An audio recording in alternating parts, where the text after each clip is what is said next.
Hello, hello, hello, people, and welcome back to another episode, finally, of For the Glove of the Game. It's been a little bit, we're mid-season. We talked about this last time, but when you're mid-season, it's hard to get guys to give up like 45 minutes of their life, which is completely understandable. I barely have 45 minutes of my own life.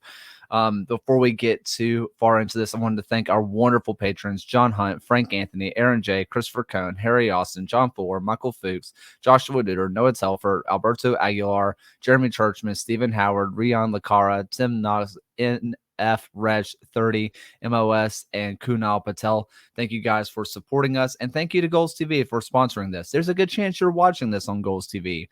If you are, thanks. If you are not, go check out goals.tv where they can give you all sorts of insight into different things, all things soccer. They have a cool partnership with Minnesota. They have like a really fun like state league that they're sponsoring. They also have a partnership with the USL Championships. And if you're someone like me, who I've talked about on this very program a lot, I don't follow like international football. It's not for me. I don't get it. There's a lot of stuff that happens. I don't understand it, but I try to understand because I don't want to be completely ignorant to the world. So I go over there. They have a lot of good Copa America conversations, and a little bit more fitting, they have a lot of good Euros conversation. Speaking of Euros, someone who hails from France, Hugo Fauroux of Loudoun United. First off, how are you? Second off, how are the Euros treating you? Good, thank you. How are you? And the Euros were interesting. Another bad game for France today. Very disappointing. But the most important is to advance. So I guess, we'll take that and see what the next round offers. But I love the Euros. Every competitions, I always watch every games. So, we're going to talk about just straight into your upbringing, right? You hail from Cannes, France, where, you played for the local club for a long time. And then you move over to a place that people might have heard of, Monaco, before coming to the US. But let's start off with Cannes. Like, it's your local club. It's probably easy to at least get your foot in the door, hard to stay. What was the first, local academy experience like for you? I lived in Cannes until I was 17, but it's the biggest club. And back in the days, it used to be even bigger. It used to be in first division, used to have Zinedine Zidane, Patrick Vieira. But when I was in the academy, it was a smaller club. They had money problems. They ended up playing in the fifth division, I believe. It wasn't a big club, but the academy was really good. Um, Tournaments all over Europe. So it was amazing to be able to play for that club. Um, I started as a field player too, so I just went in one day.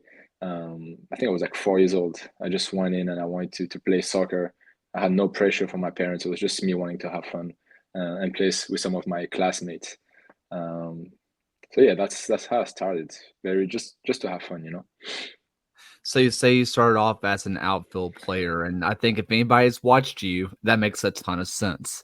You do like to have the ball at your feet, but what was it? Did the goalkeeper just not show up that week and you happen to be the tallest guy? Did you just happen to like diving around in the mud? Like, what ended up with gloves on your hands? Well, I was definitely not the tallest guy. I grew very late, but no, I remember it was a tournament. It was a futsal tournament, and our keeper didn't show up, or I don't know, was hurt or whatever. And the coach pulled me in for whatever reason, and I actually loved it. I was good. I was pretty good, and I loved it. I had so much fun. I used to be a right back, sometimes striker because I used to be fast, so they would put me on the wing. Um, but I actually loved being a goalkeeper. And I told my dad after the tournament, he loved watching me, and I said, "Hey, look, I gotta stay a goalkeeper." So we went and talked to the coach, and it was like, why not? I was probably was like 9, 10 years old, 11. So, the coach doesn't really care that we don't focus on results. We just focus on developing players and, whatever I wanted to do, they were okay with it. You'd said it doesn't really matter about results, which it is kind of a different experience to, I think, youth football, youth soccer here in the US, where at 9, 10, 11 years old, they have a GK1. And if, you just don't happen to be the first goalkeeper on the sheet, you're not playing because they already have their established guy. With that, I mean, I'm sure there was a preferred goalkeeper that there always is, but what was getting that regular playing time, even if whether you were the primary goalkeeper or if somebody else was, how important was it for you to get that experience of not only starting, but also kind of being on the bench? Listen, from what I remember, because it was a long time ago, I remember playing, I think every other games. It was me and the other keeper, a great keeper, and we used to like just switch all the time, and it was never a problem. I remember like if it happens now, I'm unhappy and I'm mad, but back in the days it was just normal. We had so many. Again, it was a good academy, so there were so many good players. Like whoever wasn't playing, even field players, was good players. So you knew that it was okay that someone else was on the field. Um, but again, we had games every weekends, and then you go and play tournaments all over Europe, and it was two keepers going. And I have a funny story where we're in London, and we go to the final where we play one game after the other, and the coach is like, "Okay, who am I playing for the final?" And we went with rock paper scissors. So it's like, yeah, but that's crazy, right? When you think about it, it's just for fun. Like you should have fun. When you play at that age, you should have fun. And I don't know if when you said it's different than here in the US. I think it's just generation. I think that Mm. even now, looking back at the club in France, I see kids they don't enjoy it anymore. So I think it's more like a timeline, not really like France and US. Um, About when in your development did you feel like this was a real pathway for you to be a professional? Was it while you're at Cannes or was it when you got that move to AS Monaco? So let's say I did well very early. We can. So that's something I've said. Okay, I want to do this. But then there was a period of time from when I was probably 14 to 17 where I was so small and every other keepers were already 6'2", 6'3", and I was probably like 5'8", 5'9", and I went through a rough time. Wasn't going well. I didn't enjoy it anymore, which is what made me leave Cannes and wanted to try something else. And then when I got that call from Monaco, it was like, I'm a big Monaco fan. So when I got that call, I was like, I don't even care. I'm going. Also, Cannes had told me they don't see me as a potential professional player. So, it was just like, okay, let me try something else. But those 2, 3 years, I wasn't sure anymore. I didn't know about anything else, but I wasn't sure. I didn't know if I could make it. I wanted to, but I didn't know if I could. And then Monaco. So the system in France, you have the academy, but in the academy, you have first, second team, third team. I was never in the first team. Again, I wasn't the highest rated player. The number one keeper is Badi Achil from Chelsea. Yes. His brother is also a goalkeeper, plays in Spain now, and he was a beast, amazing goalkeeper. So I was never, even in Monaco, I was never a potential professional. But at least I had fun again, and that made me keep going, which led me here. So, I mean, obviously you mentioned that there are lots of steps between, your academies to third team, second team to the first team, right? Um, one that I think a lot of people would probably figure out the timeline pretty fast. You happen to be there at the same time as a Kylian Mbappe. Did you ever have to go against him in training, or were you guys separated? So I had the chance to train with the first team once, only for goalkeeper training. He was on the same field. So when he joined, I think he was 15 or 16, and he started with the U17, U19, and he went very quickly to training with the pros, and he was so small, but I didn't train with him. Okay. Sometimes I do say that to kids after games. They ask me, like, yeah, I train with Mbappe, but I didn't. I didn't.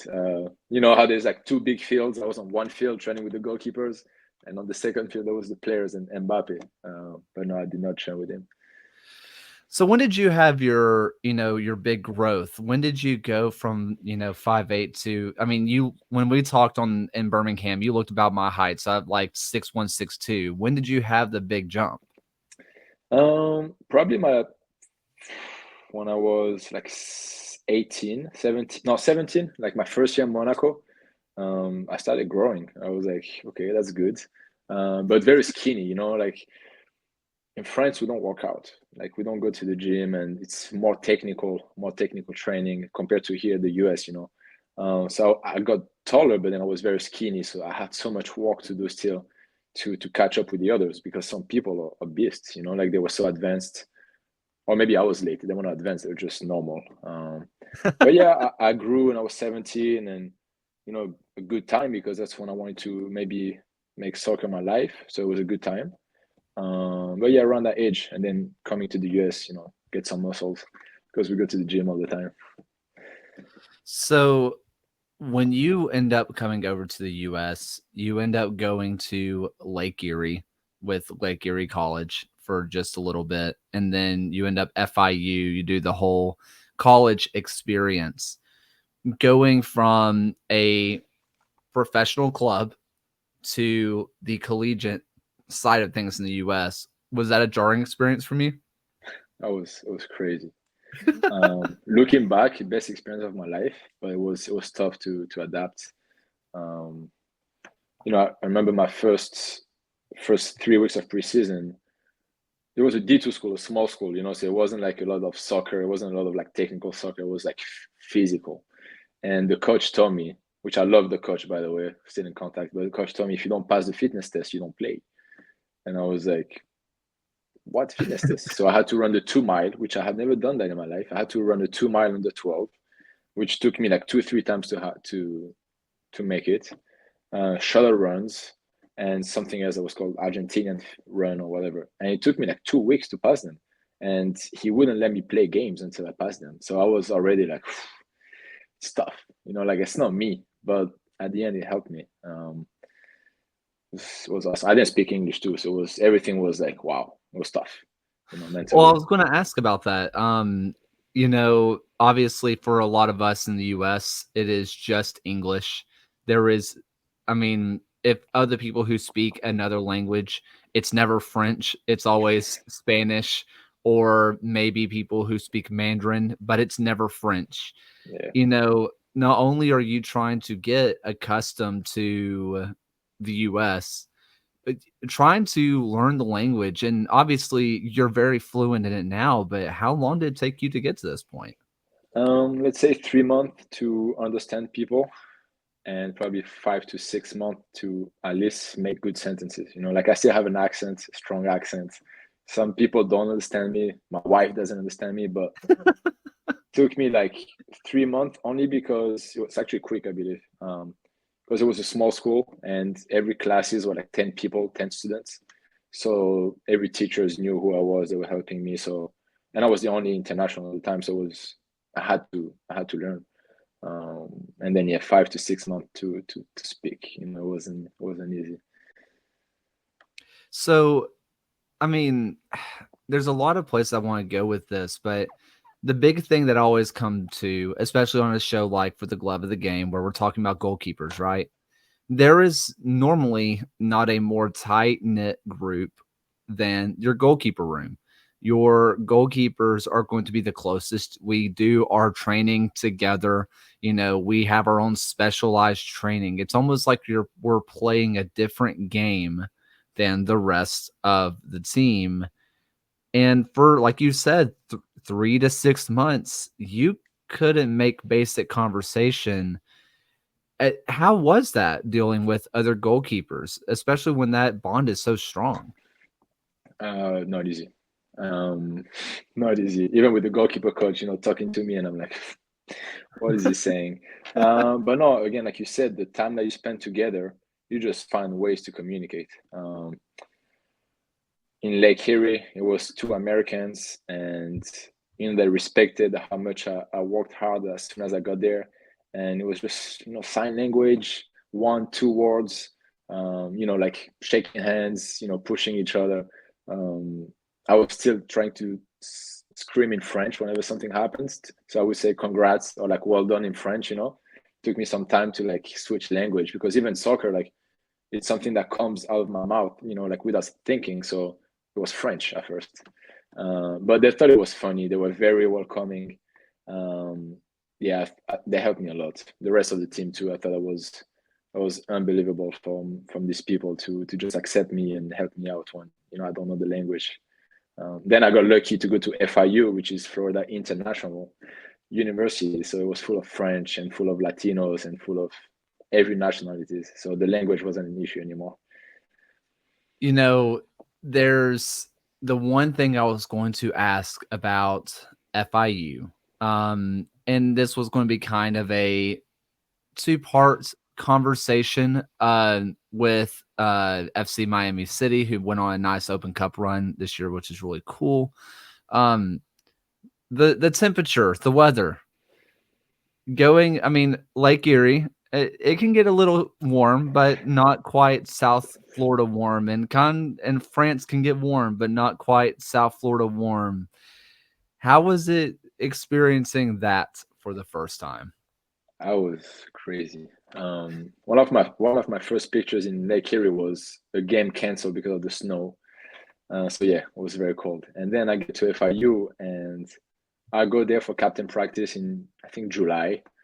And first practice, we just do a warm up where you go 10 yards, you jog and you jog back. And I was looking at my friend, French guy, Paul Marie, that plays for San Jose now. And I'm like, I can't breathe. I couldn't breathe. And it took me a couple of weeks to adjust, because the heat it's not the heat, it's hot, obviously, but the humidity, and it's just heavy, and you sucked, you just drenched just by running. So again, I wasn't the fittest goalkeeper too, and it took me a couple of weeks to adjust for sure. Let's talk about the kind of college game, especially when, in college, it's always going to be your best player plays. That's how it works. But a lot of times, especially in the goalkeeping room, it's not necessarily about who's the most talented. It's about who's the most experienced, because so much of goalkeeping is decision-making. Yeah. How much playing time were you able to get immediately, both at Lake Erie and then the move over to FIU? Your playing experience and really having that time of, am I GK1, am I GK2, even 3? Like, how did you balance all that? Lake Erie College, I got there and I committed as freshman. Obviously, the captain was a goalkeeper and a senior, which was so good. It was so good. It was small, good fit. So it was like he was the number one, no problem. Took my time to learn from him. Semi-final of the playoffs. So I had played 2 games during the season, I think, and I did well. The coach was like very happy with me. I think 2 days before the semi-final, the keeper, who was a little bit crazy, got in a fight with the coach, and he decided to put me in for the semi-final right away. And we win in PKs, so I was the man of the match. Amazing, I loved it. And then we lose in the final. It was the first time that Lake Erie College went to the final of the playoffs, I think. So that year, it took me, the whole season to wait on the bench, sit, learn, be patient. And actually, I wasn't expecting to play, and I did good, which then led me to being the number one completely for my sophomore year, where I was goalkeeper of the year. I think I played every games except one when I sprained my ankle, maybe. So yeah, it was pretty awesome. Full confidence from the coach. And then FIU transferred. There was 3 goalkeepers. I did not expect anything. I went there, again, I'm going to work my ass off. I'm going to train. They're good goalkeepers. And I ended up playing every games my junior year. So I played every single games, and we actually went undefeated my junior year, the whole season until playoffs that we lost. But it's actually, that year felt like every games I was like, oh, I don't know if I'm going to play the next game. I don't know if I'm going to play the next games, because the other keeper was pushing me every day, So it is the best one plays, but then when you go undefeated, the coach is like, okay, I'm going to stay with Hugo, which then led me to being number one for my senior year, which maybe put too much stress on myself, and ended up sharing the field with the other keeper. Yeah, it was like probably like 50-50 where I started. didn't do too good. He played 8 to 9 games, and then I finished the year in playoffs. But it's a conversation I actually had with my number two at the time, because he plays for Miami FC, Danny Gagliardi. Oh yeah. And we always stay in contact. We both know that these 2 years helped each other so much. We pushed each other so hard at training, and then whoever the coach put in plays, so it was very healthy. You talked about your junior year. You were just thinking, I don't think I'm going to play this next game because he's pushing you. How important is it to have a number two that really pushes the number one? How important do you think that is as someone who is now pretty firmly the number one at Loudoun? It's so important. I cannot emphasize something like it's so important. But at the same time, it's very hard to have two number ones as well. Something I'm not a big fan of, and you can see it in PSG, you can see it in Arsenal. You can't really have two number ones. Yeah. You need to have a number one and a number two that's set, and then you push each other. And then if the number one doesn't do well after a couple of games and the number two is doing well, then you can change. But two number ones, I believe, and that's my opinion. Everyone can have their opinion. Arteta has a different opinion, I believe. You can't have two number ones, but having someone to push you is nothing more important, because that's the only way you're gonna keep being successful and being ready for the game. And I've been very lucky to have big competition everywhere I went over the years. Well, you had some time in what was then the PDL, now the USL League Two, where you got to have some fun.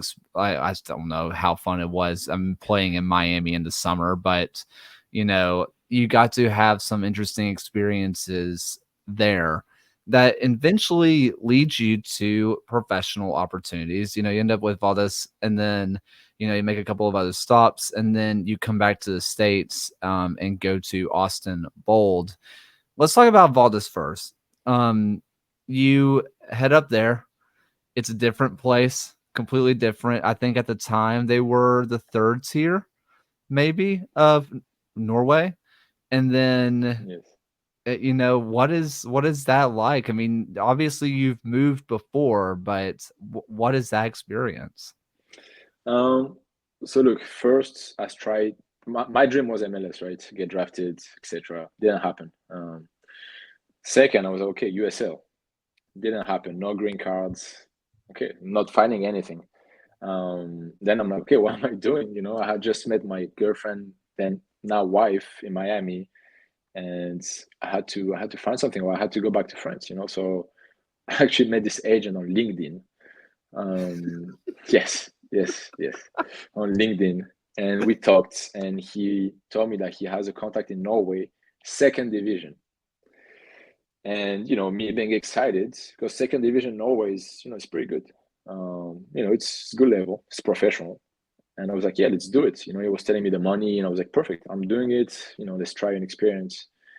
And I didn't do my research, and then I get a contract, I'm about to sign it, and I'm like, you know what, let me just check something online again. Find out that the name of the third division is called second division. So here we go. Now I'm heading to the third tier of Norway, but I was committed to it. I wanted the challenge, so I said, you know what, I would do it. And you know how it is in Europe. You do good, you go to the next division. So I was like, why not? Let's do it. And yeah, you know what? One of the hardest experience of my life in terms of soccer, but I learned so much, like mentally, living in another different country. But mentally, I just grew. Before that, I was a baby. That's how I can put it, in every aspects of life. So learned so much. Didn't do well on the field. The team was a joke. There was no goalkeeper coach. We ended up with 2 professionals and 16 players that were 16 years old. And the coach was a teacher. He was a teacher who was terrible attitude. I always respect coaches, but it wasn't right. And I ended up leaving in July. And I think after that, they conceded 150 goals in like 10 games or 12 games, and they went down. But not everything is gonna go your way. So I just took it, and again, I repeat it, but I learned so much from that experience. You make another pit stop before you eventually make it over to Austin Bold in USL. Austin Bold, may they rest in peace, no longer around. But, you finally get a professional experience that was seemingly stable at the time. Coming over to the USL, the second tier in the US, how was that for you? Very exciting, but the only way it happened is because I got my green card. So it was like, okay, the day I got my green card, I went to a camp in Tampa, and the coach Ryan Thompson, just a legend, it's a big mentor for me. He saw me. I had two broken fingers, so I couldn't train as a goalkeeper, and I still went to the camp for like 3 days. And he said, the fact that you came to the camp with two broken fingers just to show up and be there for the other keepers, and he saw my distribution, he was like, I'm signing you. So I hope I don't put him in trouble by saying that, because maybe the coach didn't know that, but he's the one that gave me a chance when I came from nowhere. Even after Valdres, I played in amateur in Miami until I got my green card.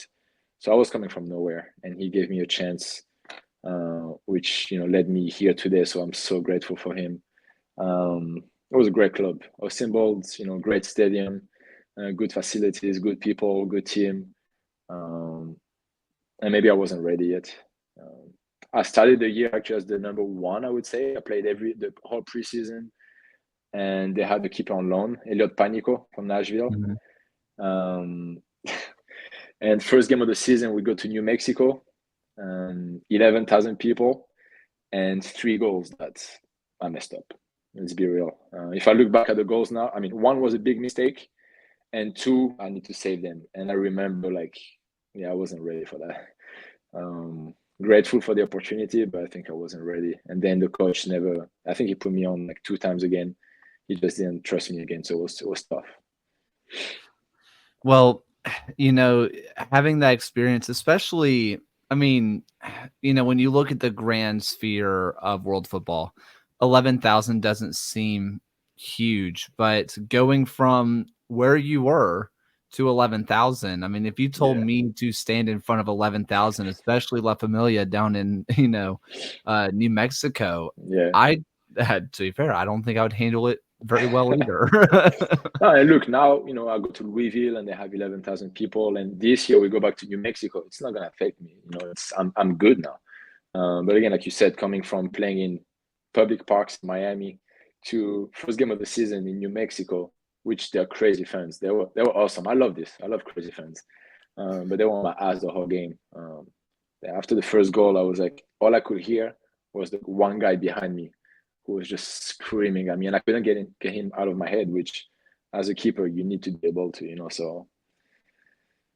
Well, before we get too far to where we are current day, I do want to know one current thing, which is the gloves that you wear. First off, what brand is it? And, size, what kind of roll, what kind of cut do you use? Give us all the keeper specs. Set GK right here. That's my brand.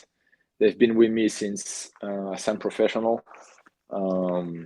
It's started as a small brand, and they're growing each day. They have John McCarthy in the LA Galaxy, and they have a lot of professionals in the USL. But those are unbelievable. I love the reason I'm with them is for the people, actually. Gloves, you can have good gloves in every brand, to be honest. But these people are amazing. They just care about you. Whenever I need something, that they provide it. I don't take advantage, but whenever I need something, I'm like, hey, I forgot my gloves, and they will be like, okay, where are you? I'll send you a pair, which I love that. When you're professional, you start to get things for free, which is crazy because that's when you have money. But I love being able to represent this company, and I hope I can keep doing it for a couple of years. In terms of cut and stuff, I'm not good at this. I don't know, man. I don't know. I think yeah, it's the Venom. So it's the CJK Venom, Okay. negative cuts. I'm a size 9, but I'm not too specific on gloves I wear, man. I just like to represent something, and I'm very proud to represent CJK, and I hope they're proud to have me in their brand. You know. So you say you're a size 9. Do you like a tight glove or do you Yes. like yes, very tight. So Yeah. you want Tight. to Yeah. feel the ball. Yeah. Yeah. I feel the ball, man.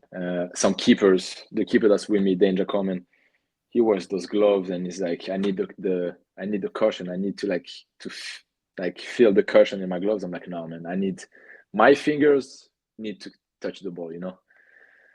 So I'm guessing since that you are not a finger save, you're not a spines No, person. no, no. When did you make the switch? From finger saves?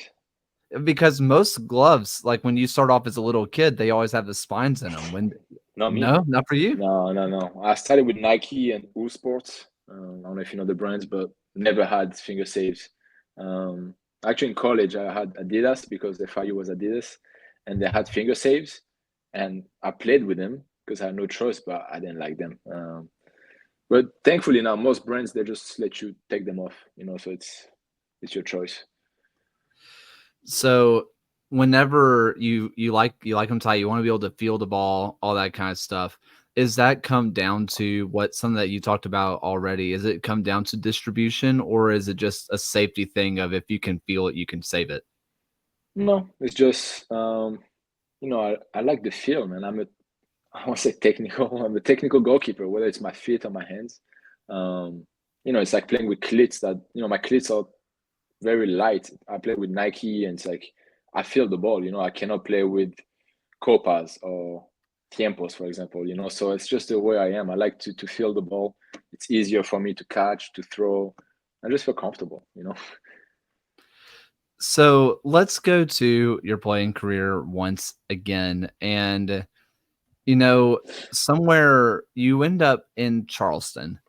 Um, and you know, it it kind of sucks to say, but like I think a lot of people, the worst thing that could happen is for people to be a starter on a really bad team because at least the person on the bench can maybe get the benefit of the doubt of, well, they didn't play too much, maybe they were the better player. You know, there might have been, was there a moment in Charleston at the end when things are just falling apart where you were questioning yourself as a player, or was there still a lot of self belief in what you can do? Listen, that was my best year. It's crazy to believe, right? But that was my best year. Best goalkeeper coach I've had in my career. Unbelievable person. Head coach had full trust in me. He told me, listen, it's your position. Um, you're in, so don't worry. Because after a game, I remember we lost against Sacramento 4-3, you know, I had made 0 saves. It was 4 shots, 4 goals. And I wasn't happy. I was at training like shit. I'm gonna be on the bench. I'm not happy. And he saw it.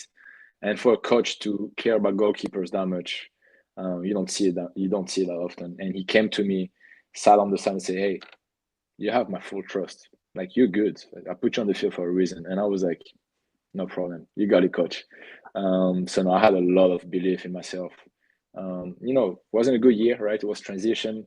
I think it was the first year they didn't make playoffs before us. So then it was a Mhm. big switch, a lot of new players.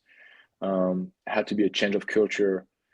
And yeah, you know, I love the head coach. You know, obviously his time at Charleston was quick. The things he wanted didn't happen, but I loved him, respected him so much, and taught me a lot. Fortunately, I think it was like 80 goals conceded as a team, Yeah.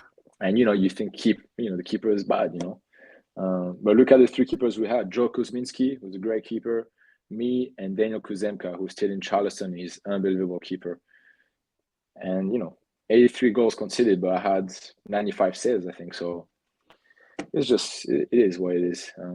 I actually so much self belief that I was supposed to go back if the coach didn't get fired. So you know, it was very very sad to leave this club because I thought I could stay there for a couple of years. So you mentioned Kazemka. He was a young guy. Granted, you were also the young guy on the block there as well, relative to Joe Kosminski, who was living legend in Charleston. Like Old man. he, Yeah. yeah, old man. I remember being younger and watching him when he played college ball in Birmingham, right? And I remember watching him in college, and I was like, I can't believe he's still playing. And he Yeah. he did everything, and he was there in Charleston for a long, long time, taking over for an established player. Obviously, the the fans loved Joe a lot. Stepping into his spot, did it feel like you had to try a little more to make it feel like you've earned a legend's place? No, listen, like you said, Joe's Charleston legend. And when I signed for Charleston, I actually went to open tryouts, and that's the goalkeeper coach who brought me in, who knew me for college from college. I went in, I signed, and I was like, I'm gonna learn from Joe. If I get some playing time, I get some playing time, but I'm here to support him, to push him, And if you mess up, I'll be here, but I'll push you. And the team didn't do too good, right? And the coach wanted to give me a try, and I did well, even though we lost. I did well, and it wasn't easy replacing him because even the teammates, like he played with these guys for so many years, like the back line, Leland Archer, AJ Patterson. I think they played together for 5, 6 years, and it's not easy. So only thing I was focusing on is I gotta give everything so that fans, teammates, coaches know that I'm leaving everything on the field. I'm not taking anything for granted. I'm not thinking, oh, I'm the number one. I'm the shit. No, I'm just leaving everything on the field. I actually remember ending games soaked and exhausted, which as a keeper, it doesn't happen often. You talk, you communicate, but I was exhausted after every games because I was communicating nonstop for 90 plus minutes, and every actions it was just like 200% in. And it was the only way for me. That's the way I am. I give everything, and I think I had a good relationship with the fans. When I came back with London, I had some nice chants behind me, so I think I left a mark. I think that they voted me the, what was it, not the, I don't know if it was the MVP, but like one of the best players of the season, even though as a keeper we conceded so many goals. So yeah, it wasn't easy replacing Joe. But I think I did good, and I really think I deserve to stay. But soccer is soccer. Then you end up in Loudoun, who you talk about, transition periods. I mean, Loudoun goes from being an affiliate club of MLS to being independent. And Loudoun has quickly gone from having, frankly, no one in the stands to having a good bit of people there. There are fans in the stands. There is a designated, and there are, a ton of people there now that there to support you. And going and transitioning it as a club, coming into a club as they are transitioning like that. What was that experience like, going from being an affiliate to independent, finally, even though you were the recipient of it, basically? Could you still kind of feel the aftermath of it? Well, so even last year there was like a separation that was starting. They would still send us players whenever they wanted, and we still use the facilities and stuff. But you could feel there was a second team. Even though Coach Martin was really trying to change things, and the new owner as well. But change takes time, and it didn't work out last year. Now this year, we look like a real club. We Yeah. look solid on the field, but also off the field. Like everything changed. The organization of every trips, after training, like it's just perfect. I actually love it. I think Coach Ryan has done a incredible job with the recruitment. Our new GM is awesome. The owner, is around the club, pushing us every day, and the fans. I mean, what's crazy is that it's raining and you still have those 7 crazy people behind me, with smoke and screaming, which is awesome. And then yeah, the rest of the stands are filling, games after games. Unfortunately, it was raining the past couple of weeks, but the crowd is getting bigger. The marketing did a real job. The people in the office did a good job. But it's also because we play good soccer and we spend Yeah. time with them after games. Like I am always with the fans after game. I sign every kid's autograph. My wife is like, "Hey, can we go home?" I'm like, "Listen, I got all these people here, and when I was a kid, this was my dream. So it takes time, but that's how we build a community, you know." Yeah, I mean, that's always the one thing that surely comes through whenever you watch Loudoun now is that there is a real sense of community when you watch the team. And it's a good team. Last year, you guys were really, really good for a while. And then frankly, the attack was young. They were young guys who were, about 12 matches into the season, it looked like they got tired. They got burnt out because pressing and shooting 20 times a game and just trying to cause that much havoc. You can do it for a while, for a little bit, but to do it over 34 matches, it's hard. And it felt like you guys hit a wall. But this year, it feels like you guys have reached another level. What has been the biggest change on the field and in training for that? Well, for me, the biggest is depth in your roster. Like last year, you know, Coach Ryan, worked with the budget. I don't know if I can say things, so I'm not going to say everything, but it was different. You didn't have that many players. When one guy was hurt, then you're like, we don't have the same team. Now, like for example, we had, Drew Skundrich not available this weekend. And well, you have people replacing him. It's good. Every positions. And I think that's the most important because, like you said, USL is a long season, 34 games plus the Open Cup, which we went 3 rounds. So you play every 3 days. It's not easy. And now it's the heat of the summer. We're training at 94 degrees every day. We play the games at 89 degrees. It's not easy. And the way we play also, like you said, we press, we shoot, we dribble. So it's not easy. But I think another important stuff is our fitness coach. I don't think he likes to be called fitness coach. I hope he's not gonna watch, but he's a assistant coach.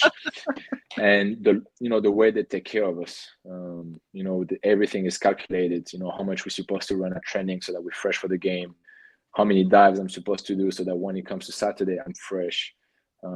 Recovery after training, the gym, they take care of us, and it shows on the field. Again, I really believe that we should have way more points than we're having right now. I think we're a very good team, but to change a culture, it takes time. Yeah. We got good players, good coaches. It might take time though to get to the top of the league. That's just the way it is. Well, kind of speaking of changing culture, the match that we are going to be looking at together, we're two teams changing culture. No one has made a bigger turnaround besides you guys than Las Vegas and what they are trying to build there. So let's go ahead and get into that. Where, hey, the very first thing, you don't see this very often. Your guys' goal kicks or your kicks to start the match come straight to you. At what point of preseason, whatever, did that kind of come up? Listen, that came up before the first game. I think that came up like 2 days before the first game. That's something I've never done before. But I was very open to it. I think it puts teams under pressure right away instead of, passing the ball back and they can press us. Sometimes it works. Against Vegas, I think we get a chance in the first minute of the game. Sometimes it doesn't. The big center back heads it back and it goes back our way. I like it. It's different, especially for, you're thinking a team that likes to keep the ball and first second of the game, we just lump it long. But it's a good tactic. Yeah, I mean, you get a chance, it gets blocked away, but center back doesn't block it. Good luck. I don't think he's saving it. Your next interaction you have is a pass back to you, kind of in a tough place. You're getting pressed early. Wayward pass that goes to, I believe it was Solomon Asante. Yes. And little back heel and into the back of the net. Let's talk about the pass back first. Obviously, it seems like we want to have this hit back to you with a little bit more pace, but you obviously should handle a little bit better. If you see a pass that's maybe a little under hit, What is your goal here? Listen, the way I believe I am as a keeper, doesn't matter how the ball is played back to me. I should handle it better. Um, it's fine. I just, wrong decision with the outside of the foot. I don't even know why I went with the outside of the foot. It's the first pass of the year that I use the outside of the foot.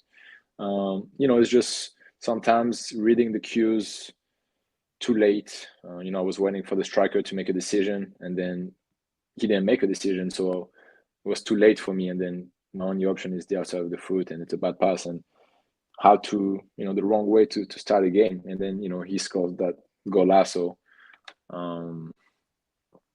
It's tough, right? First minute of the game, right? It's just, it's not great. It's not what we wanted, especially coming off 3 clean sheets in a row. But as a player, it's how do you respond? I think I have my best game of the year after I make a mistake in the first minute. So that's what I'm happy with. It's really easy, especially that early on, to kind of let this be a horrible game for you. Of just let the field swallow me, all that kind of stuff. But one of the first things you did was you just got up, got the ball, and rolled it back, to the center of the field. It didn't look like it bothered you at all. Is there something about it being in the first minute that almost makes it feel like we have 98 to get an equalizer, we're fine? Well, one, yes. You know what? It's better to consider a goal in the first minute, even though it's not ideal, but you have 90 more minutes rather than if you consider the 65th minute and there's only 25 minutes left, obviously. But second, no, it's something I worked on a lot. My off season was focused on my mental side of the game. My goalkeeper coach is, talking to me every day about the mental sides. Our team, we have a mental coach. It's next play, next action. You mess up, you keep going, whether it's in the first minutes, the 90th minutes. Still on the field. I'm still on the field. I'm a keeper. I'm going to play the next 90 minutes. So I can't let that affect me, And that's something that, if I look back at the game against New Mexico 3 years ago, the improvement I've made, I'm very proud of that. Let's talk about positioning here. You mentioned Golasso. It's easy to say top corner probably can't do much about it, but you've made this save in training. Yeah. You've made this save in training. What do you feel like you could have done better here in positioning, in where you are? Do you load different? Is it a position? Is there something you feel like you could have done? I feel like because of the mistake, I actually was thinking too much. Like the whole play between when I lost it to this action right now, I was like, okay, I need to save it because then it's on me. So then when you start thinking, something is wrong. I think here I'm too low, and I'm taking a bigger step than it usually takes to get set. Actually, I think it touches my finger, so if I'm a little bit quicker, I save it. So it's frustrating, you know.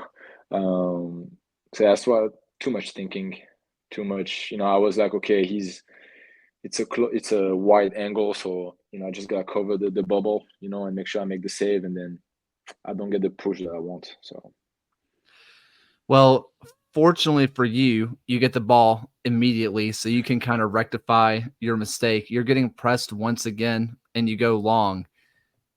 Obviously, the goal is to just kick it long, and so you don't have to think about it as much as a short pass. But how needed was that first time getting that ball back onto your foot? well, to be honest with you, on that one doesn't change much. Okay. The next one right here is when I was screaming at my center back to just pass me the ball, man. I'm like, look, I need to show that I want the ball. I'm not afraid of making any mistakes. Just give me the ball. The kickoff. I don't know if I can talk tactics, but whenever we have a kickoff, we play long usually. So it wasn't really me saying, okay, I need to play long. But what's important is here because I need the ball. I'm a keeper that likes the ball. Give me the ball. Let me get my touches. Let me be back in the game. So yeah, that's what I usually do if I make a mistake. And here it's play it to the guy that's open. It's nice and simple. We move on. Here you get a pass back, and this was a heart and throat moment for me when I watched it live. For me too.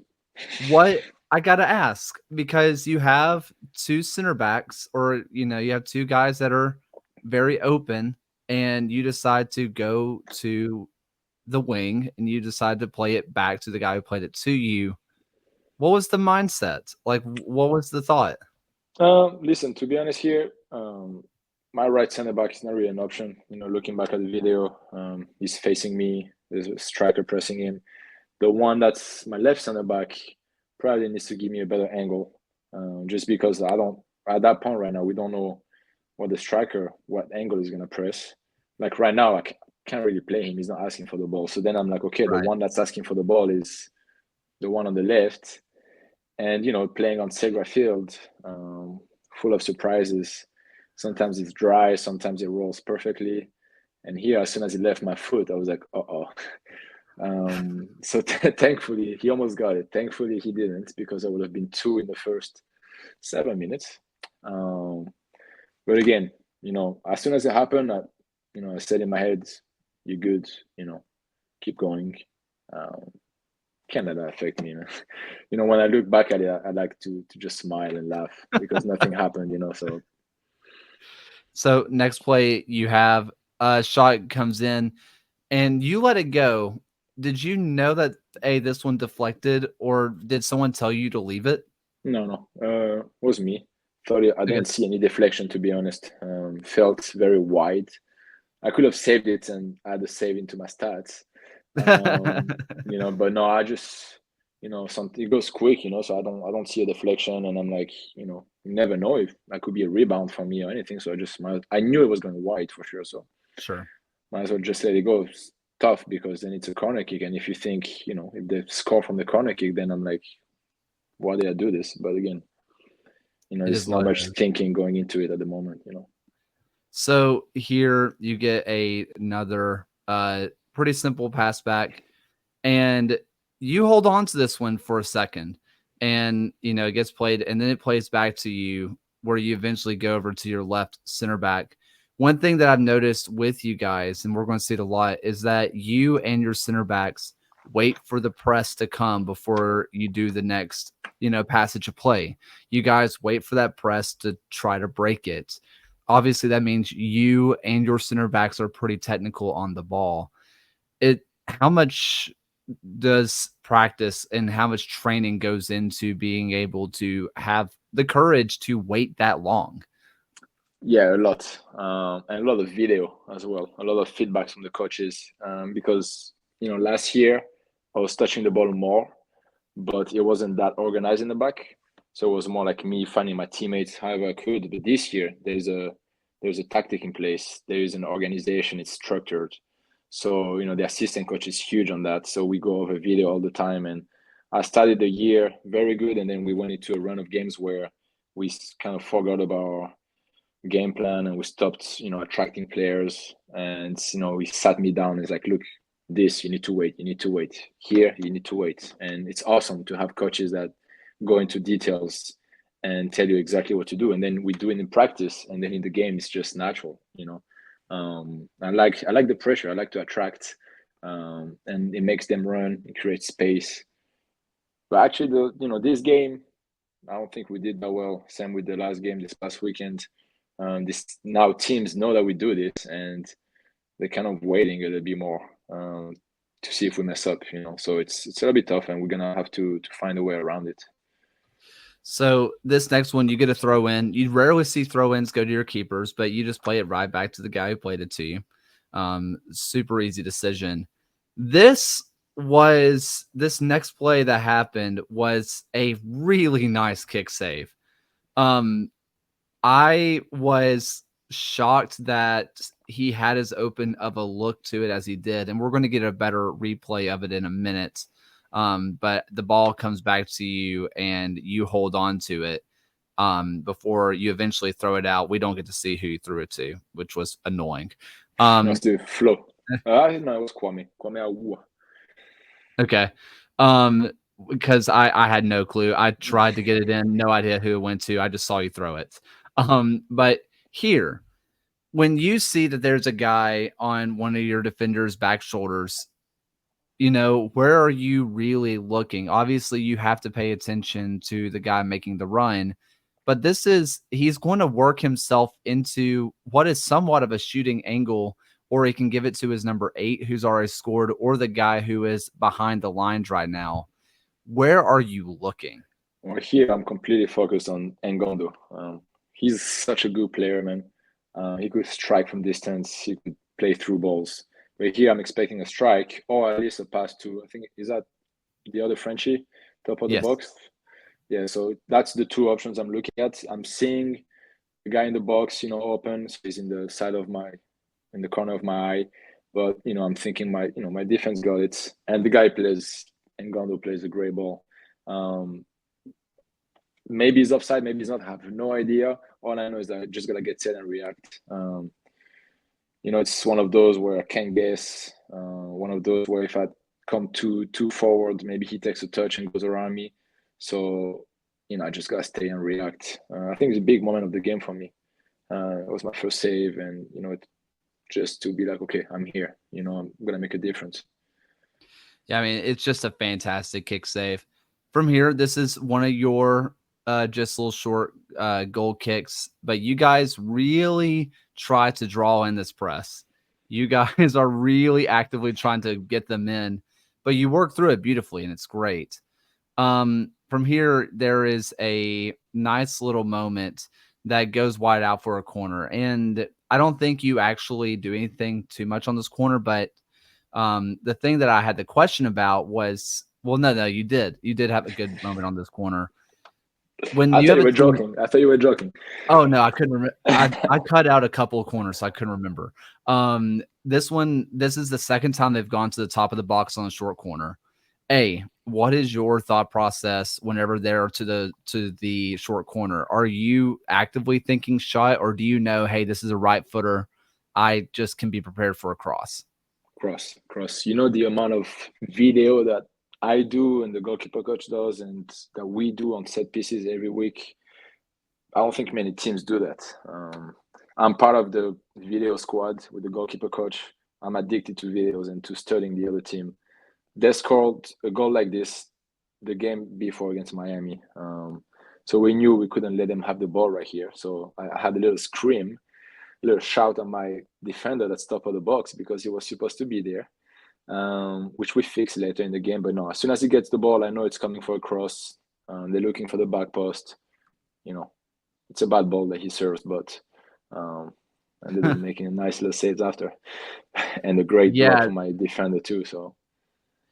So you have the bicycle attempt, and it's a really good strike. Did not expect it. So you were able to get just a fingertip to it, but you really didn't have the time to really get a good step to and get, good spring to it. All of that was pretty much just reaction and whatever muscle you could activate to get you there. How did you make this save, man? Listen, when people were asking me, well, which one was my favorite save from the game, and for me, it's that one.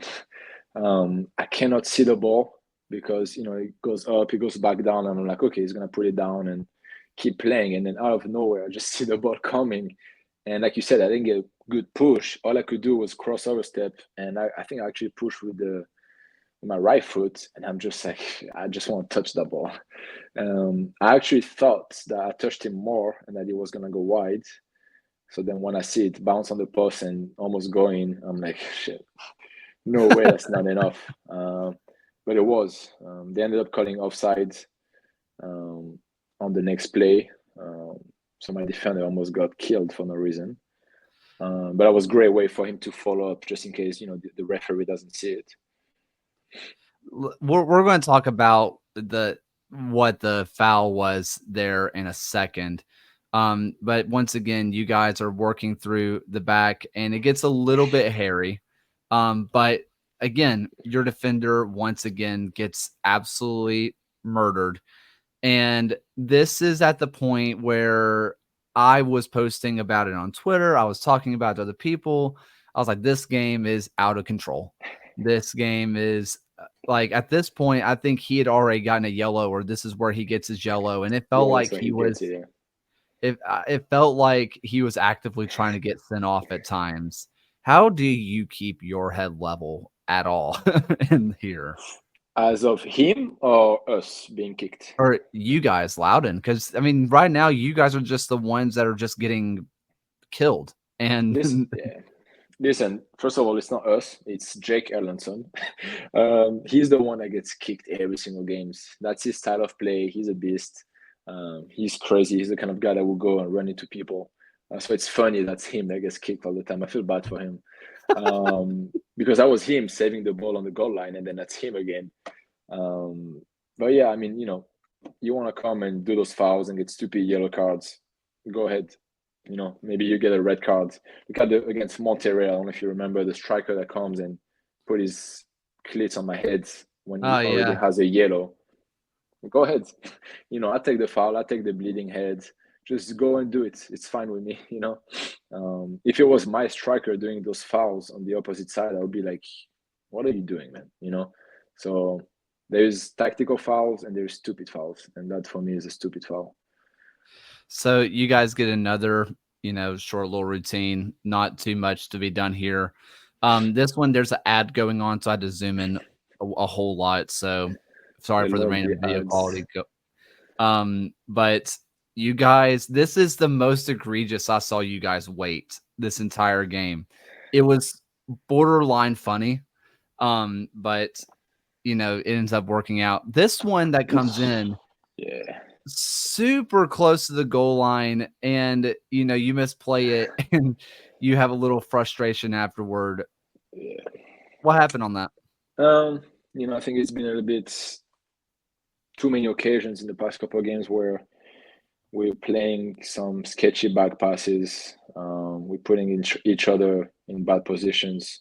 Obviously, he didn't mean to. I think he missed his touch, actually. He didn't pass me the ball. So he didn't mean that. But again, I was about to clear it. And in half a second, I was like, I think I'm going to hit the post if I hit the ball. So I can't hit it. So I'm going to have to take a touch and then just get stuck under my foot. Thankfully, it goes out for a corner. And the frustration is just me, like, like the anger that I have in me, just like let it go because it's just too many, like last couple of games, we're a team that plays from the back, but if we play those passes and we put each other in bad positions, bad things are going to happen. And it did happen. So we got to fix this. Resulting corner comes in, and you handle it well. We'll show what happens in a second, but whenever you're going for these corners, and this is something that I made note of when you guys played Birmingham Legion earlier this year, the amount of crossing work that you guys put in, I was shocked. And it pays off here. So, what kind of goes into taking care of these corners and being able to go that far off of the back post and being able to handle it? Well, I'm a smaller keeper. So I want to be here for my team. I think every team's need a keeper that's going to come off their line and give them some presence and get those balls out instead of having to head it back. So every corner kick, I'm thinking I'm going for the ball.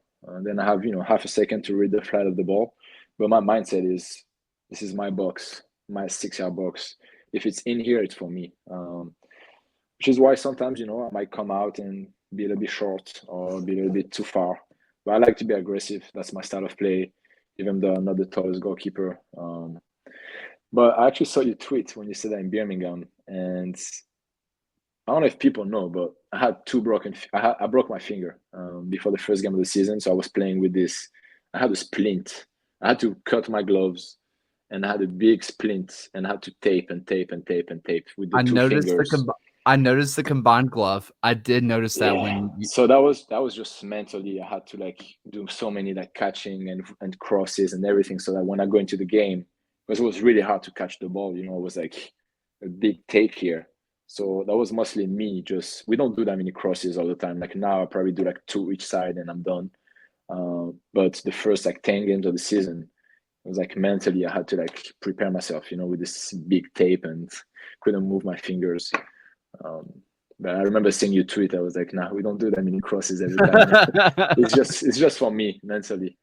I could not believe it. It was Yeah, so much. So you end up floating pretty far to your back post, getting a hold of it, and then you're running out and just same guy, just same guy. bulldozes over you and you let him know. Um, I love doing this at the moment, but then when I rewatch, I'm like, what am I doing, man? Um, but in the moment, it's like you want to come and elbow me when I'm running. Like I'm gonna give it back to you. But then it's like, just relax, man. Just relax. from I don't come on, play. Yeah, he's acting hurt and all that kind of stuff. And then you you guys are playing it out the back once again. Here, oh, I don't know why I went there. So halftime stats, you guys end up going to halftime, where you faced 3 shots on target. Obviously, one of them go in, but they had a good bit of pressure, but you guys were equally ramping it up. If the goalkeeper on Yeah, the Las Vegas side wasn't having an equally amazing game, you guys yeah, are up 3-1. 100%. Yeah, Um, he was exceptional that night. He's a great keeper too. and then you had the weather delay. You guys were in there for an hour and a half, 2 hours, and how are you keeping yourself engaged during the weather delay? How are you keeping yourself in the moment? It's tough, right? Especially that they kept telling us, okay, 30 more minutes, 30 more minutes. But I won't go too much into details just because I don't know if I should.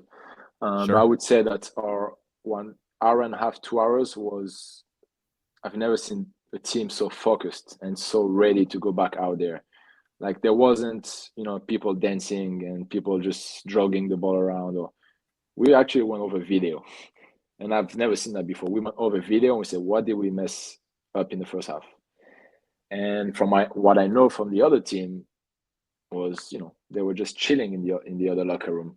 And when you look back at the beginning of the second half, it makes all the sense in the world. So I just want to say big, props to the coaches and the leaders in the team, to stay focused and stay professional. I'm used to it in Miami, but a lot of people are not used to that. So we had another one last week in Miami, or this past weekend in Miami.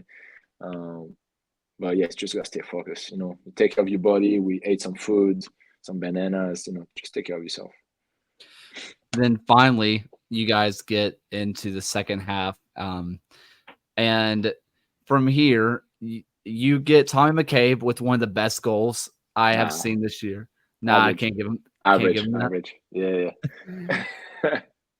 Tommy get it. I mean, I've talked to Tommy a handful of times. Seems like a nice guy. Is he one of the guys that will talk about this goal for the rest of his life? Absolutely not, man. Talk to him about it. He's gonna be like, "Yeah, I know it was a nice goal," but to be honest, I was expecting it. I've seen him try many, many times, and it's always so close. Man, he's got a great technique. I know he scored one a couple of years ago that he talks about sometimes, and I was waiting for that one, and he comes at the perfect time. What a goal, man! Just watching from the back, it was beautiful. And then just a couple minutes later, you get the ball and you slow it down just a little bit. And once again, we're playing it short. A lot of times you hear about switching the play and all that kind of stuff, but at this point, enough time had passed. Is it just finding your open center back that you can play it to? Is that the Yeah, goal? yeah. Okay. And I'm always trying to play quick. My coach is pushing me to find the right balance. If I can play quick, then I reset and then we see what we can do. They're not really pressing, so it doesn't really matter. From here, another played out from the back. You get one pass back once again, and you have a little bit of time, and you just switch the play back where it came from. From here, you are dealing with another corner, and this one is just a little bit out of your reach, and just a massive scrum. And did you get a touch here? No, no, no. Okay. So the big question I have whenever you're seeing just bodies in the box like this and who knows where it could go, where are you trying to set yourself up? It looks like you're really low trying to look between legs basically, but is that what's going on? it was so crowded. I remember like not being able to see the ball. So it's like, okay, can I find a spot where I can see the ball when I'm able to react? Can't be too high because then I have no time to react. Can't be too deep because can be too deep. And then you have two guys standing behind me. They think I can't do my job or something. I don't know, but I rather have them just step to the ball. To be honest, like I think it's Robbie. Robbie here is big block. That's what I need from them. But yeah, it's just trying to find the right balance of not being too high and finding the ball, which is not easy when it's a corner kick. You have 20 guys in the box at the moment. Yeah. So. From here, you get a ball that comes right back to you. Simple rollout, no big deal. Here's a chance that ends up coming through. He cuts in, cuts back, and then we're out here. I want to pause it here. Where are you looking? Everywhere. That's one of the hardest moments in a game because you got to be looking at the cross, you got to be looking at top of the box, you got to be looking at the runners, or you center backs marking the guys. It's rough, but good positioning for me. Open body, not too much from post, centered enough. So if low cross happens, I'm here. High cross, I'm here. If he shoots, I'm here. Great positioning here. And let's see if it'll come on through. Come on, please play. He takes a touch in, top of the box, deflection, and then another kind of opportunity that goes wayward. But that's a hard place for you to be in. There's a lot that could happen there. I was just really interested to see what happened. This is the two times that you kind of do this nice little chip pass. It works out well. It goes right where it needs to. I just wanted to say that it was very nice. You did it twice, and it was fun to look at. It's training, we train it a lot. So from here, we have another chance that comes in, and I have a question about your positioning here. Because I think a lot of people would say you're way too far off, but you get fingers to it and you send it over. So it turns out okay. Why are you as aggressive in your positioning here? Well, it was a counter first. It was a counter. So I'm someone that's very high off my line. So I'm sprinting back. There's a point where I cannot sprint back anymore. I gotta stay because I gotta be ready for what's gonna happen. Here I'm pretty high here. And I couldn't go back anymore, so I'm here. If he goes on his right foot, he's right-footed. So if he goes on his right foot, good. And then here I remember thinking he's right-footed. His left foot is not the best. I don't think he can curl it past me. So when he took that touch inside, I just wanted to close the angle, and thinking that I can cover as much as possible. Pretty high. To be honest, I'm pretty high. I might not make the same decision every time it happens, but it ends up being the right decision here. Because if I'm back, maybe that goes top corner. We don't know because there's like 6 more yards. Mm-hmm. It goes top corner, and I might not have time or the push to get there. So it's tough because we're a possession team, and when we lose the ball, it's a lot of transition. So I have to sprint back, and I'm not a keeper that stays on my line. That's not me. So it's tough. You gotta play around. Sometimes you might make the wrong decision, the wrong technique, the wrong anything. But as long as you make the save, that's what matters. Hey, it's all about keeping the ball out of the net. Who cares about how you did it? From here, resulting corner. Comes in, goes back out. They put a nice just little ball through, and this one is driven to you, right to you, deflected away. They get another chance, goes wide. So you kind of mentioned your positioning earlier of you are looking for a high cross, low cross, anything that's driven, and here's exactly what you get. You go to that same spot you talked about, and it's driven right at you. You're able to get it away. So no, it's very, very similar. They just end up playing the ball right there. It's a tough cross, so it's not something I think I can catch. So I just put my foot through it, Then we just got to do better with the second balls. From here, once again, short goal kick routine as you guys normally do. I remember. Oh, I just thought that was a really nice way that you guys worked out that one. I remember why I made that one so long now. Again, here's another one of those chip balls. Just nice. It's very impressive.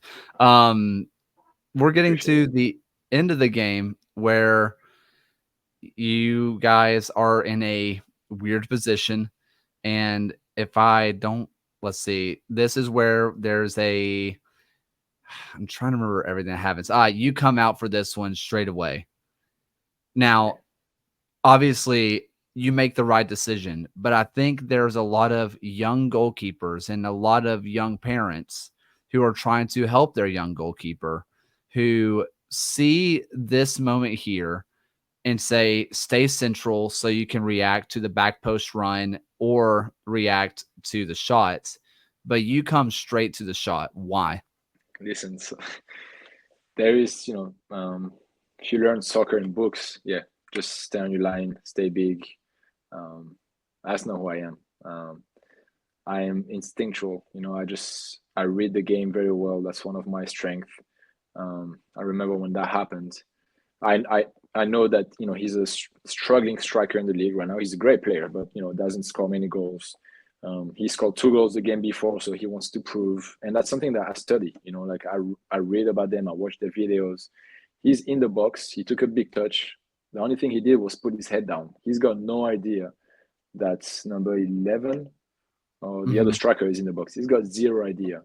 So all I have to do here is get big because he's gonna shoot. And he's going to take his time shooting because he wants to put all of his power. But that's just the way the kind of keeper I am. If I think if I stay here on my line, then he's got more time to look the other player. And I'm not 6'5" goalkeeper. I don't cover the whole goal, so I gotta come out and make myself big. From here, this free kick ends up not mattering at all. But I want to know your thought process on just the free kick itself, because whether we like to believe that a goal is scored at any time, no matter what, you never want to concede one, but conceding one in the 94th hurts a little extra. Yeah. So here, when you're setting up your wall, you have someone who's left footed, you have someone who's right footed. It's the very end of the game. Are you putting more people in the wall than you normally do? Or is it the same as normal? And the last little bit of that is, what do you care more about? Because it looks like you have five in the wall. For me, if it's me, I wouldn't be able to see the ball as well, and I don't feel comfortable with that. I'd rather take the risk of it making it a little easier so I can at least see the ball. Why did you go with as many? No, listen, I didn't put five. Okay. So I actually start with five. The one that was on the right side of the wall, I end up kicking him out because I can't see the ball, and I want to see the ball. I want him to shoot. I want him to shoot. I make the save, but for that I need to see the ball. So I put four, and in the last second, I mean not the last second because obviously he's already there, but we always have one guy that's on the left side of the wall in case they play something tricky and they go outside. And I realized watching the video that he actually joined the wall, and talking to him after, it was like, yeah, there was nobody on the outside. I just wanted to give extra cover around the wall. And I was like, look, I respect that. He didn't hide the ball from me, so it's fine that it's on that side. Um, but yeah, I usually I stay with four, unless it's really like on the edge of the box into central free kick.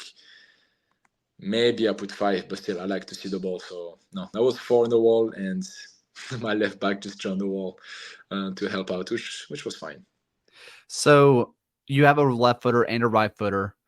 Obviously, no matter what, they'll have to get it up and down, and they're going to have to get it past you. But do you set up the wall any different when they're both sitting there, or are you just assuming that one's going to take it and you set it up that way? Yeah, if there's two, I just cover how to say, like the side of the post. I put like 1.5 with the wall, so it's covered. Like it's not going around the wall. It's not happening with me. Um, I like to do my study. The guy that took the free kick just came back from injury. I know he was gonna take it. He's a great strike, great player. So I expected him to take it. So I put extra cover on the left side, plus on top of my teammates who just joined the wall. So there was extra cover. But no, If there's one on the wall, it makes it a little bit easier. But it's not really a big deal, you know. I'm very confident and comfortable with free kicks, except the one against Memphis when the wind. I that was unbelievable. I couldn't when I watched it live, I had no idea what happened. So was that just the 40-mile-per-hour winds? Listen, I hate that the camera angle is like this because people think it's a keeper mistake or that there was a deflection. Or I have never experienced that before. It was just unreal. So yeah, it was the wind. But other than Okay. that, I'm confident to just wait for the ball and react, cover the whole goal. You know. And he ends up taking a strike, goes well over, ends up Yeah. being a non-issue. You play it back immediate, which hilarious to me. But you get one last save in this game, and well, you get one more little. You run out, the headed ball, you handle it fine, but you end up getting one last save. And if it'll show up eventually, um, it's right here, top of the box, and from here, it's obvious he's shooting. Yeah. He's made up his mind. What are you trying to do at this point? I get those little steps back to my line, to get as much time of reaction as possible, which I think makes a difference. If I stay high like I was, maybe it goes over me. But I think I remember it takes a little deflection, so it was a bit hectic. I was like, oof, I just gotta make that save, and then it's just me and my body just listening to my mind saying, I need to make that save. I remember saying like nothing is going in right now because I made a mistake in the first goal. We came back, it's 1-1. I just made a couple saves. It's 30 seconds past at the 5 minutes additional time. There's no way this is going in. No way. So any way I was gonna save the ball, I was gonna make it happen. So it does end up taking a deflection off of Tommy McCabe, who that would just be an awful way for his night to end after everything. But you get a nice big, top paw to it, send it over. You get a corner, and that is ball game. 1-1. And it was a great game. Obviously, there's a lot of mistakes in there that you want to correct and Loudoun United want to correct, but in the end, it's a point when it feels like maybe, after the way it starts, shouldn't even got the point. And sometimes it's as good as 3. No, for sure. Listen, looking at last year, I think we had 2 draws, maybe 2 ties. And that makes a big difference because now every point is going to matter if you want to make playoffs. We did the same thing against Miami this past weekend where we 2-0 down and we end up tying the game. And we're disappointed because against Vegas and against Miami, we think we can win. And that's 6 points instead of 2. But each point is going to matter. So, credit to the guys to come back, had to pull up a couple of saves to make it happen. But we play against a good team. I know the head coach. He's a great coach. I have a very good friend in that team. So I know they're a very good team. So it's okay. Sometimes it's not going to be perfect. And just going to make it happen. Going to make it work. So kind of last thing, 2 last things for you. We haven't talked much about Coach Martin. He seems like a great guy. Very smart with what his tactics are. We are always very impressed with what he does. Are you and the team aware that he does dress like someone who's running for Senate? No comments. Hey, he's got this, style that's different from other coaches, which is cool. I like it. I like his hats. They always have a message on it. It's awesome. He is who he is, and he loves it, and we all love it. Sometimes he comes in with a different outfit, and we just, we joke around with him. That's who he is. He's gonna come up with his own style, and I love that. So 2 last things. First, For any Loudoun supporter who is listening to this, what kind of message do you have for them? Um, I just hope that they know um, how hard we're working to get this team into playoffs to make them happy. They haven't had that much success in the past years. They always had a team that had players coming in and out, and now we actually have a team that cares about the community. We want to make Loudoun proud. That's why we spend so much time with the fans after games. Um, I want to tell them, see you in a couple of months when we host a playoff game and we can celebrate together. That's what I would say to them. And last thing, for any of the young goalkeepers that are listening to this, what is something that you know now as a multi-year professional that you really wish you knew when you were first starting out? Work on your mental game. Work on your mind. I'm still struggling. I'm still learning every day. I'm still trying to be better. That's something if I wish I could have done back in the days, even when I was a kid, I would do. But even when I was in college, or even in my first year as a pro, even in my second year as a pro, I'm just starting now, and it makes a big difference, because the mind impacts everything else, your performance, the way you live outside of soccer. Yeah, that would be a huge focus. I actually never went to see a psychologist like I know a lot of high level professionals do, and that's something also I would recommend because I want to do it. So those are things that you need to work on, the mind. Well, listen, man, it has been an absolute blast talking to you, going through film and just kind of hearing your goalkeeping story. It's been super fun sitting down. Hey, people, if you want to look a little bit or make some of the saves that Hugo made, check out those Set GK gloves. The link is going to be in the description for the Venoms, so check that out. And thank you all so much for listening. It's been a blast. Thank you for doing it for the love of us, and thank you for doing it for the glove of the